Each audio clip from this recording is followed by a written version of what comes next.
ఇప్పుడు ఇదల్లా ఇది వాయువ్యం పెరిగిందన్నా.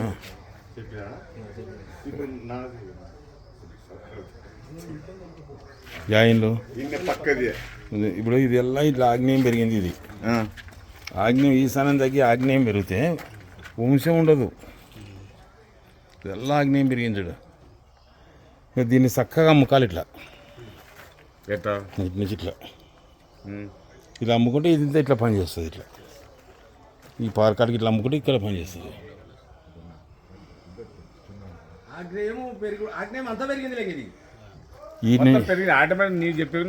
కనపడుతుంది. ఇప్పుడు వీటి నుంచి ఆగ్నేయం పెరిగింది. ఆగ్నేయం పెరిగినప్పుడు వాయువ్యం పెరిగింది. వాయువ్యం పెరిగితే వంశం లేకుండా పోతుంది. ఇప్పుడు ఇట్లా ఆగ్నేయం పెరిగినప్పుడు ఈశాన్యం తగ్గి వాయువ్యం పెరిగినట్టే కదా. అంతేలే. ఇప్పుడు ఇది ఈశాన్యం తగ్గింది, వంశం ఉండదు.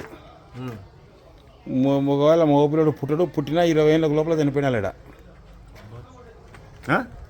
మగపిల్లడు పుట్టినారు ఇద్దరు. మగపిల్లడు పుట్టినా 20 ఏళ్ళ లోపల చనిపోయినా లే 30 పిల్లలు మగపిల్లలు బాగున్నారు. ఏమన్నారు? ఊరు బయట ఉన్నారు.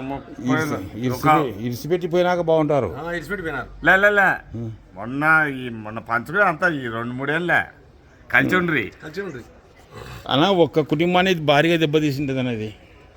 ఒక కుటుంబం తీసింది, ఒక కుటుంబం బాగుంది. ఒక్కరినే దెబ్బ కొట్టేది ప్రథమ సంతతిని, పెద్ద కొడుకు ఇప్పుడు పెద్ద ఈశాన్యం అంటే మళ్ళా భార్య చచ్చిపోయింది. పెద్ద ఆయనకు భార్య చచ్చిపోయింది, కొడుకుంది, బిడ్డ ఉన్నాడు, వాయిల్ చచ్చిపోయినాడు.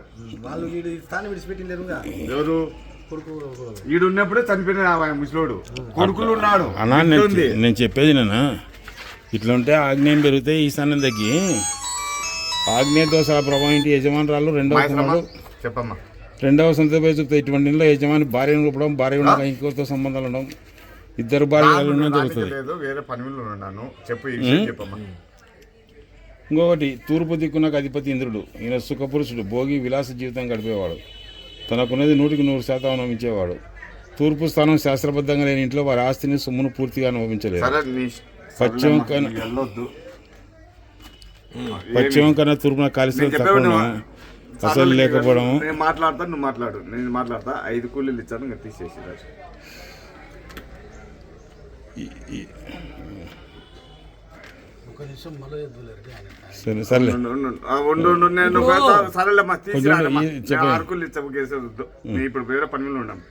ఈశాన్యం తగ్గి ఆగ్నేయం పెరిగి ఉన్న తూర్పు అద్దుపై కట్టాలని నిర్మించిన ఈశాన్యం తగ్గి ఆగ్నేయం పెరిగి ఉన్న ఇది ఈశాన్యం తగ్గి ఇది ఆగ్నేయం పెరిగింది. అది పెరిగిన తూర్పు అద్దుపై కట్టాలని నిర్మించిన తూర్పు కన్నా పశ్చిమ పల్లంగా తూర్పు బ్రష్ పట్టడం అంటారు. తూర్పు బ్రష్ పట్టిన గృహాల్లోని వారి ఆస్తులు విక్రయించడం, దుర్వ్యసనాలు, చెడు ప్రవర్తన నిమిత్తం ఖర్చు చేయడం, అనారోగ్య కారణంగా డాక్టర్లకు, ఆసుపత్రులకు లాభం చేకూర్చడం, ఆస్తి ఆడసంతతి పరమవడం లేదా వారి నిమిత్తం ఖర్చు చేయడం, దత్తపుత్రులకు, ఇల్లరిక పనులకు కాస్త రెండో భార్య ఉంచుకున్న పిల్లానికి ఆస్తి తీరడం, పిల్లల వల్ల అవమానం పొందడం, ఆ ఇంటి ఇతర లక్షణాలను బట్టి ఎంత ధనవంతులైన ఆస్తిని సంతృష్టిగా ఉంచలేని వారు ఎదురు. ఇక పెళ్ళైన ఆడపిల్లకి ఇబ్బంది కలిగిందంటే కూడా నమ్మొచ్చు. బాగానే ఉంది, ఏం ఇబ్బంది. పూర్వం వీళ్ళు 4 అన్నదమ్ములు. 4లో రెండో ఆయనట్టున్నాడు. రెండో ఆయన వీణ అన్నదమ్ములు, ఆడపిల్లలు. వీళ్ళకి 7 సంతానం, 7 సంతానం. వీళ్ళు ఆడపిల్లలు 4 సంతానం విడిపోయినాము వీళ్ళల్లా. ఏమి అయితే ఆడేం జరిగింది, 4 అన్నదమ్ములు, 4 ఆడపిల్లలు ఉన్నారు. వాళ్ళ పెళ్ళినా వెళ్ళైపోయినాయి. వీళ్ళ మధ్యలో ఇది కొంచెం కట్టించినది అనుకో. ఎప్పుడు ఒక ఇది మధ్యన కొన్నారులే, పూర్వం కొనలేరు. పూర్వం మధ్యలో కొన్ని కట్టించినది. అన్న ఇది కట్టించిన వీళ్ళకు గుమ్మడికాయ బొచ్చు పురుగు పట్టినట్టే తినేసిందన్న. ఒక్కటి దానికి సలహా చెప్తా. 2000 సంవత్సరానికి వీళ్ళ దాటినోడు లేడు.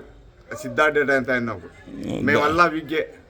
అవులే, ఆయన వీకే, వీణ వీకే, ఇతల వీకే అనుకో. అవులే, ఈయన కడితేనే చిన్నగా.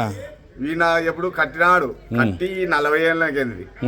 ఎప్పుడు 1970లో 80లో ఎప్పుడైనా కానీ కట్టినా. ఇది తినేసిందే లేదా మొత్తం మీద? ఎప్పుడు తినేసింది అంటే 2000 సంవత్సరం నుంచి వీణకు ఆర్థికంగా దెబ్బ.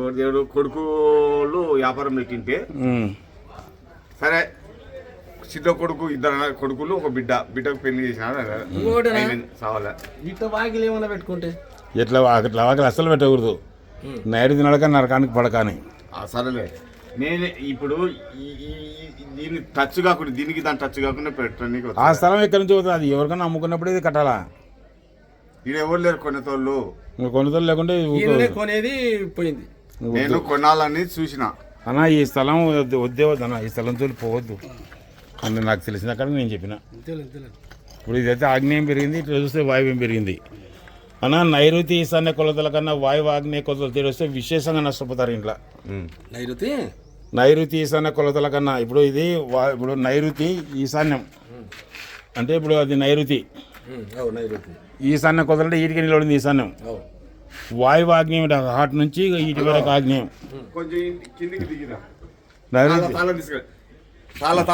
నైరుతి ఈశాన్య కొలతల కన్నా వాయువు ఆగ్నేయ కొలతలు తేడా వస్తే విశేషంగా నష్టపోతారు. ఈ ఇంట్లో అయితే విశేషంగా నష్టపోయినారు వీళ్ళు. మనుషులతో దేకిలు. మనుషులు అంటే మామూలు కొడుకు మళ్ళా చిన్నోడు మాత్రం మానేవాడు. అన్నా ఒకడన్నా ఒకడిద్దరు పోయింటాడు, అందరు పోరు. కొంతమంది అయితే అదే కుటుంబంలో ఉన్నప్పుడు దెబ్బ కొట్టింది, అందరు రాసి ఉన్నప్పుడే కొట్టింది. ఏమంతా వాళ్ళు రెక్కలు వచ్చి పోయినారు పక్క. అంతే. వద్దులేనా నా మాటను, ఉంటానా?